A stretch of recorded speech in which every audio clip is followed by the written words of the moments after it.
మళ్ళీ మా కస్టడీ కోసం, పోలీస్ కస్టడీ కోసం తీసుకుని ఇంకా ఇంట్రాగేషన్ చేసిన విషయాన్ని పూర్తిగా మద్దతు పోలీస్ కస్టడీకి తీసుకుంటాం. కొన్ని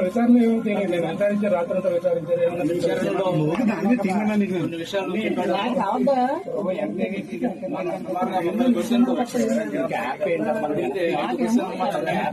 సమాధానం చెప్పిందో 25 క్వశ్చన్లు తెలియదు, సంబంధం లేదు అనే ఆన్సర్ ఇచ్చారు. దాని మీద ఇంకా డీటెయిల్ గా వెళ్ళి ఉంది. ఇంకా ఇందులో కొంతమంది ముద్దాయిలు కూడా వివరాలు సేకరించవలసి ఉంది కాబట్టి కోర్టులో పోలీస్ కస్టడీ తీసుకుంటాం.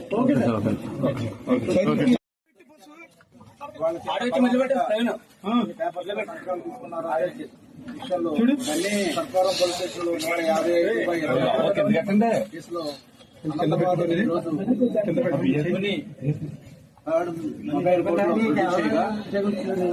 వాదోపవాదాల అనంతరం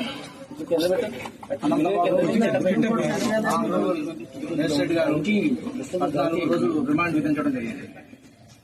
జ్యుడిషియల్ కస్టడీ మొత్తం అతన్ని రాజమండ్రి సెంట్రల్ జైలుకి తరలిస్తుంది.